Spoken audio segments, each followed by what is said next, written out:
Yeah, so last lecture provided some intuition behind the terms of bias and variance. And we also touched lightly upon the topic of the bias-variance decomposition of a loss function. So in this lecture in this video, we are now doing the bias-variance decomposition, and we will start with a squared error loss. So basically looking at the bias and variance terms mathematically. So we will start with a squared error here because it's just simpler and more intuitive. And then later we will see how that relates to overfitting and underfitting, and we will also briefly take a look at the bias-variance decomposition of the 0,1 loss, which is, I would say, more controversial, so there were some more recent works on that topic. The squared error one is kind of the easier case, which is why we will look at that one first. So yeah, just to briefly recap the bias and the variance. That was covered in more detail in the last video, but I think it's maybe just good to spend half a minute to just recap what the setting was. So here we are looking at the point estimator more as the prediction. So you can think of it as the prediction or predicted target for a given model fit to a certain training set. And the expectation is then over the training sets. So if we have different possible training sets, so training sets drawn from the same distribution or population, so we have then the expectation over the different training sets, so predictions by different models trained on different training sets from the same population. So this would be then, you can think of it as the average prediction for a given data point in the test set. So think of these different error paths as different models. They all have been trained on different training sets from the same population, and this would be here basically the predictions for a given data point, and this here is the true target value for the data point. And the models, so the goal is to predict this target value. And if we then consider the expectation of this one, so the expectation of all the predictions would be the average prediction here. The bias is then how far it is off from the true target value. And the variance is how much each individual prediction varies from the average prediction. So it's a squared term, so then it doesn't matter whether what the sign is, whether it's to the left or to the right. So here this would be how much the prediction varies from the average prediction on average. So basically on average how spread out these predictions are. That would be our variance. Yeah, and the squared error loss would be then intuitively theta minus theta hat squared. So the true value minus the predicted value squared. That's the squared error loss for a given data point or prediction. And now we will be doing the bias variance decomposition of the squared error loss, but only focusing on the bias and variance and ignoring the noise term. So here's some notation or setup for the scenario of the bias variance decomposition of the squared error loss. So here's some machine learning notation for the squared error loss. So let's say we have some true function that generated our label, the label y. So we will be using y for the true target label or true target value. And then we have h as the hypothesis or the model. And we can think of the model as an approximation of or estimator of the true data generating function. But since we talk about a label here or a target value, we will also use the notation y hat here to refer to a prediction. So using just these two terms like y for the true value and y hat for the predicted value, we can write the squared error loss as y minus y hat squared. We use the term s instead of e. E is actually more common to denote the error as e because e stands for error, but it would be a little bit confusing because also we already use e for the expectation here. So we will be using the term s to refer to the squared error. So as I noted before, the expectation is over the training data. So that means that the average estimator is from the different training samples. So a training sample here means a training set. So with training samples, I mean training sets. So if we have a population of all data points in the world, we only, in the training set, usually have a subset of that. So we have a training set consisting of multiple training examples. So there are multiple training examples inside a training set. And then when we talk about multiple training sets, or we can actually say the training set is a training sample because it's a sample from a distribution, for example. It's a training sample, and these would be then multiple training samples, so multiple training sets. Okay, now let's decompose the squared error into bias and variance. Let's do the bias-variance decomposition of the squared error loss. Just for reference, the notation y is the target, y hat is the prediction, and s is the squared error, which is defined as the true value or target value minus the prediction squared. And recall, if we have a quadratic expression like this following here, we can expand it as follows: a squared minus 2ab plus b squared, correct? So we can also write this as follows. It's just rearranging the terms. Now we will be using that in a second. Now if we have the squared error here, we will first do a little trick and insert and subtract a term. So what we do is we insert the expectation of the prediction, but we also subtract it. So this whole thing here is basically 0 because we add something and we subtract it, so nothing happens here. It's just a little trick that we will be getting back to later. Now let's apply this concept here. Let's expand this term, the whole quadratic term here. So this part here, this would be our a. So then if this is our a, this is our a squared, then the second part here, this is our b squared, this is our b, and this is our b squared. And then this last term here, this is 2ab.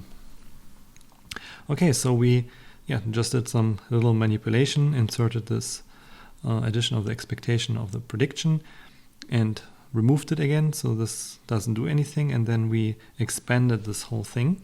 So this is essentially the same as this, so that's an equation here. So here is just the stuff we had on the previous slide. We are just carrying it over, and now we are applying the expectation to both sides. So it's something we can do because we apply it to both sides. We apply the expectation to the squared error loss here on both sides. So what happens then? So if we apply the expectation to both sides, so what happens is that this term reduces to this term. So why is that? If we take a look at this first term here, so here what we have is y, and y is a constant, so this is a constant, and here is also nothing interesting happening because we already have the expectation. That's average prediction here, so nothing really changes here because we are just looking at the difference between a constant and the average prediction, and if we take the expectation of that, nothing should change because it's just subtracting the same value from the same value all over again. So this term stays the same. So here for this one we apply then the expectation, and this term completely goes away. I will show you on the next slide why. And then what remains are these two terms, this term and this term. And if you take a closer look at this left term here looks exactly like the bias. So inside here the bias squared, right? So we have y minus the expectation y hat, but this is actually the negative value, right? But we have the bias squared here because we have the square, so it doesn't matter whether we have y minus the expectation or the expectation minus y. So that is the bias. That's the difference between the true label and the average prediction. In this case squared because it's a squared bias. And here on the right hand side, use a different color. This is our variance, right?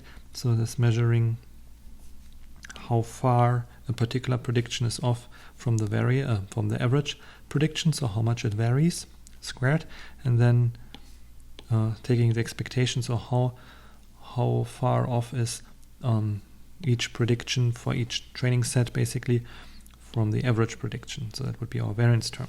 Just for reference, here I posted the equations for reference that we talked about earlier. So here's the bias term. So here we have the squared bias, so it should be squared. If we talk about the squared bias, it's the same as this one. And then the variance term here is what we have here. So now we decomposed the squared error into a bias and a variance component. Oh yeah, and I promised to show you why the term here on the right hand side goes away, why it goes to 0, why we can ignore it when we apply the expectation to both sides. So when we apply the expectation to both sides, the expectation of this term is 0, and it's quite easy to see why if we do it step by step. So let's apply the expectation to this term then. 2 is a constant, right? So we can, or a factor, we can just move it outside then. So we have 2 times the expectation of what we have on the left. Now let's move the expectation further inside. So let's apply the expectation to this part, and then we will apply it also to this right part. So we have this part when we apply the expectation to that. On the left hand side, the expectation of this left part is actually the expectation is actually itself, because it's the same scenario that we had before when we looked at this case here, because y is a constant, and this is the expectation of average prediction. So nothing really interesting happens here when we apply the expectation. There is no averaging because we are just or the average is essentially the same value as this value inside, because we are just subtracting a constant value because it's already the average from a constant value, so the expectation doesn't change anything about it. So here we can actually cancel the expectation because it does nothing to what's inside here. And then the right hand side is a little bit more interesting here. So on the right hand side now, let's move that further in. So let's move the expectation to the first term and to the second term. We are just expanding from the parentheses here. So for the first term, it's the expectation of the expectation. So this should also then cancel. And on the right hand side, we have now the expectation of y hat, which is the average value. So now what remains is this here, that we have the average prediction minus the average prediction. So this whole term here, because it's the average prediction minus the average prediction, is 0, right? So this is actually 0. And if it's 0, then it's 2 times something times 0, which is 0. So the whole term becomes 0. And then, we can just cancel this whole term because it will be essentially 0. So because it was a lot of symbolic stuff going on here, here's also a hands-on example of how we can do the bias-variance decomposition in Python. So I implemented a bias-variance decomposition function in MLExtend. And note this is more like for educational purposes. I don't think it's useful to do that in a paper or in practice or something like that. It's more like for educational purposes, implementing what I just talked about. I will also just go over this example, and then I will show you how I implemented it, because I think if you look at the code implementation, it will also help you maybe better understand what we have done on the previous slide symbolically. So here what we are doing is we are taking a look at the bias-variance decomposition of a decision tree regressor. We use a simple benchmark dataset, the Boston housing dataset, and we split it into training and test sets. So here there is no stratification because it's a regression dataset, and for regression, stratification is a little bit tricky compared to classification datasets where we have class labels.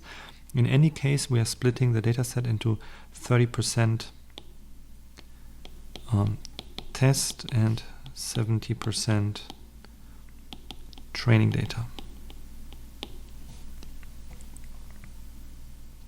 Then we are initializing the decision tree regressor. And here we are initializing an unpruned decision tree regressor, so which means that it will have a relatively high variance because it will fit the data set very closely. And then we will apply the Bias-Variance decomposition function. So here we provided the model, the training data set, and the test data set. Here the training data set is used to fit the model, and the test set will be used for the Bias-Variance decomposition in a way that this will provide our true labels. But I will show you later in a few slides how this is implemented in code, and it will be more clear how the training set and the test sets are used. So before we set the expectation is over the training sets, but we only have one training set here. So how I implemented it is using bootstrapping. So the training set is bootstrapped to generate new data sets, new training sets, and then the test set is just used as it is, as a constant. And then what comes out of it is the following. We have average expected loss of 31.917, which decomposes into a bias of 13.814 and a variance of 18 approximately. So it's a relatively high variance. And also note from the previous slide, the bias is actually squared, right? So I maybe should write bias squared here, because that's what we had on the previous slide too. If I go back, so the variance is then actually much bigger than the variance component if you think about it.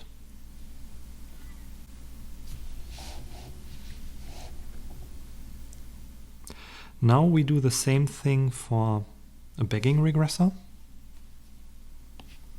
And recall how bagging works. So bagging, the concept was that we have a data set, a training data set, and then we generate these new data sets from bootstrapping.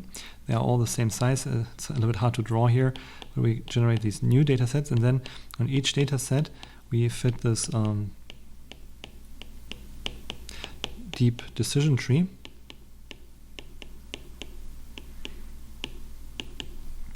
Each tree will be slightly different because the data set is slightly different, and then we average the predictions from these trees.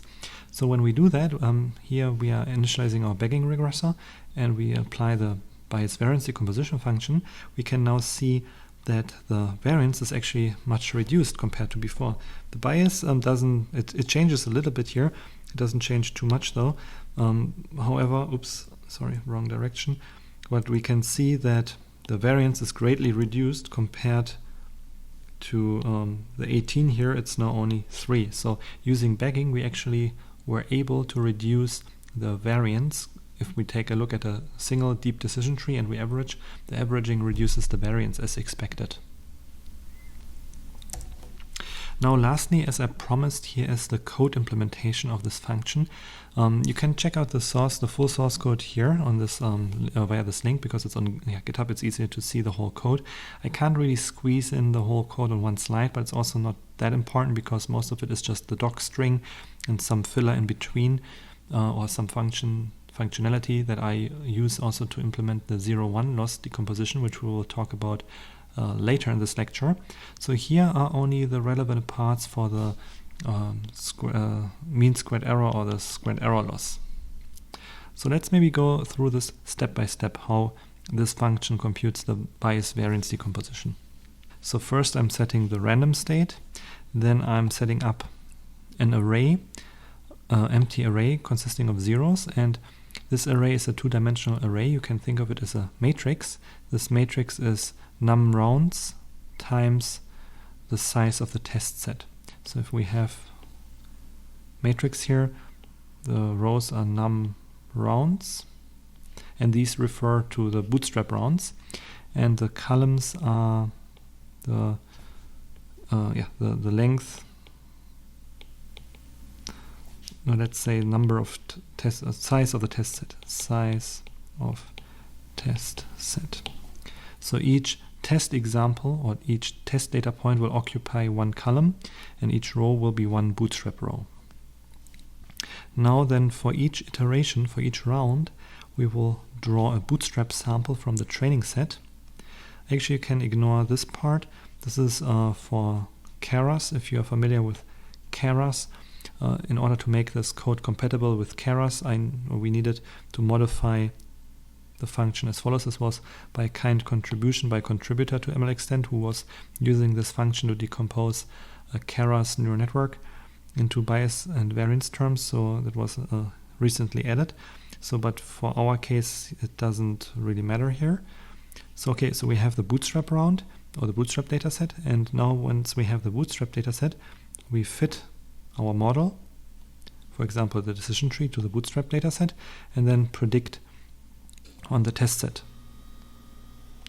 So we have the prediction in pred, and we assign then these predictions or add the predictions to our all prediction matrix. So if this is the prediction for the first round, this will basically occupy in the matrix here this first row. Then if we repeat that, it's a for loop. For the second time, it will then be the second round. So we have these predictions for each round. And I just see it's a little bit, this function is a little bit tricky, and I just see I indented this a little bit too much when I copied this code. So you should actually move the indentation 4 spaces to the left. So this upper part here, let me use a different color. This is really the for loop. And everything below here, everything I now box into pink here, everything here, let's just do it like this.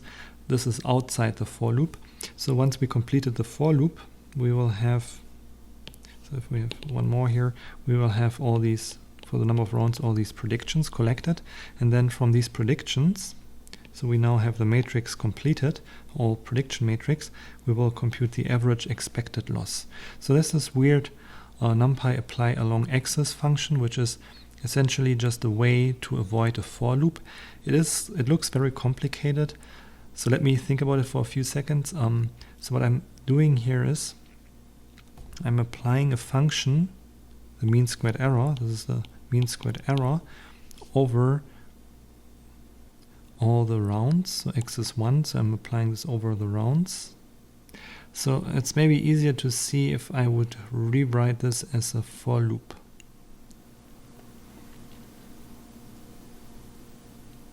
So if I would write this as a for loop, this would be as follows. So think about it like this. If I have average expected loss, if I initialize it to 0, I have then for each row, or for, we can also say y predict. This is our prediction array in all predict. So this will iterate over the rows. So each row will be a prediction array. For each of these, I will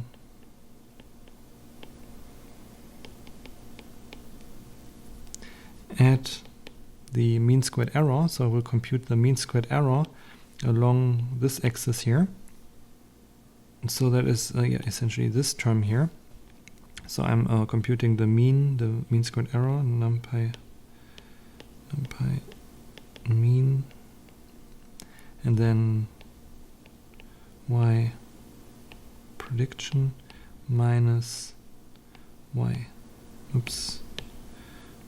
test. So it's a test set, the mean squared error of that.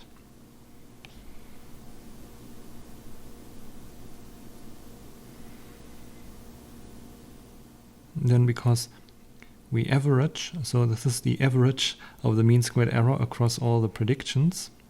I'm dividing it once I'm done by the length. So I have an average expected loss divided equal by length of the number of rows for all predictions. I think it should be the same as using shape.0.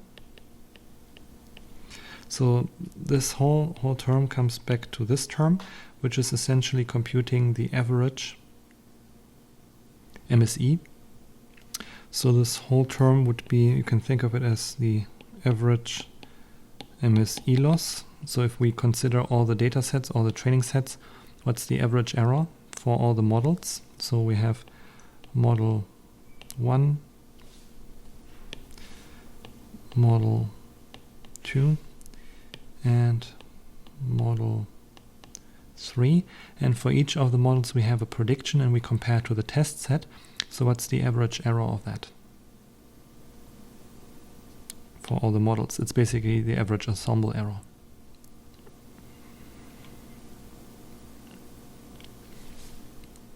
Then we have another term here, main predictions. You can also think of it as the average prediction. So I called it main prediction because it's a term used by the people who wrote papers on the 0-1 loss. So I'm just using the same terminology here because we will be comparing it later to the 0-1 loss decomposition. So this is essentially just computing or averaging over the first axis, axis 0.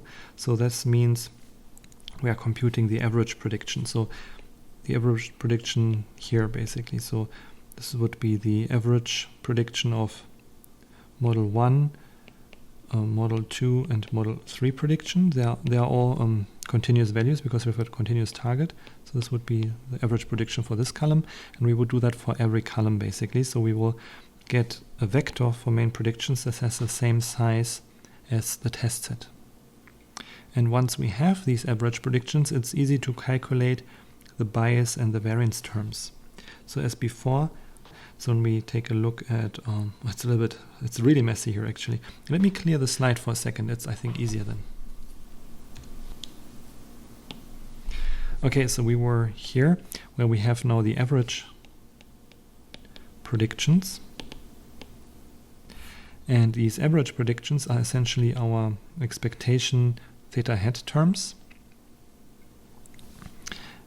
And this one is our test data point. So this is our true target and this is our average prediction. So we can then compute the difference between the two. This is done here inside. But yeah, usually we talk about the squared bias term when we decompose the squared loss into bias and variance components. So we have the square here. Now one aspect is everything here is for one data point, right? However, we have a test set of multiple data points. So our test set is not only one data point, it has multiple data points. So what I'm doing here is I'm summing the bias for all the data points in the test set, and then I'm dividing by the test set size. So I'm just averaging here over the bias terms for each data point in the test set. So this is why I call it the average bias. And then we can do the same thing for the variance. So the variance is the average prediction minus an individual prediction. So the it's a little bit hard to see down here because I have my color bar here on my iPad. So the all prediction vector matrix, it's a matrix where we have the prediction for each round. We had num rounds here. And this has the same size here. The columns is the same as y test size. So the columns is the size of the test set. The num rounds are our individual predictions. And we subtract each of these from the average vector. If the average vector is computed by averaging over each column, we have a vector here. That is our average vector, and we subtract then these predictions in this average vector. Let's say minus the predictions in this green vector here in our first row, and then we do the same thing for the second row, and the same thing for the third row. Then we are squaring these, so the square is here, so we're squaring these. and then I'll also average over these. So here I have multiple cases, so I'm just averaging for each data point in the data set, in the test set. I'm also averaging over all the different prediction sets. So I'm summing them all up and then divide by the total number of elements in this matrix here. And this will be then what I call my average variance. And if I go back one slide, you can then see how the average loss decomposes into the bias and the variance term quite nicely in this particular case and in this particular case. Okay, so yeah, this was the bias-variance decomposition of the squared error. Was a long video, I guess. Next, we will have a very short video on looking at the relationship between this bias-variance decomposition and overfitting and underfitting.